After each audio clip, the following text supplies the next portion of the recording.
आयशा की जहाँ पर हुई खुदकशी, वो है गुजरात की एक साबर नदी। आयशा की जहाँ पर हुई खुदकशी, वो है गुजरात की एक साबर नदी।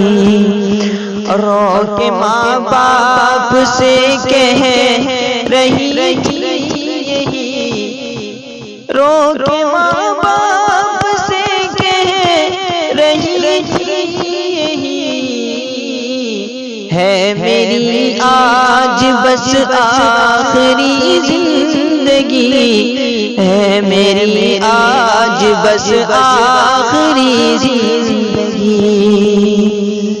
और है शिकायत नहीं अब किसी से मुझे, है शिकायत नहीं अब किसी से मुझे, खुदकशी की सजा चाहे जो भी मिले।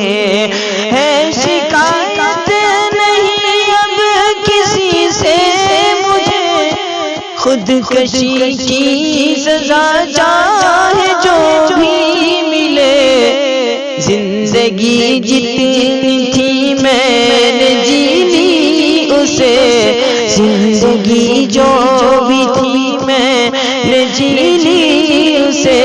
गम की अब दास्ता मैं सुनाऊं किसे, गम की अब दास्ता मैं सुनाऊं किसे।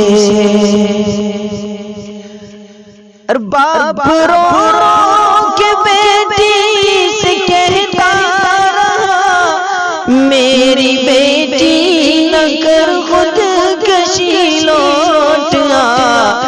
तेरी अम्मी बहुत रो रही है भी सुन, मान ले बेटी एक बात ये मेरी सुन। और नाम है आयशा उसका कर तू ख्याल, खुदकशी मत तू कर होगा तुझसे सवाल। नाम है आयशा इसका कर तू ख्याल, खुदकशी मत तू कर होगा तुझसे सवाल। तेरे शोहर को दे दूंगा जाकर जहेज, होगा खुश तेरा शोहर भी पाकर जहेज। तेरे शोहर को दे दूंगा जाकर जहेज, होगा खुश तेरा शोहर भी पाकर जहेज।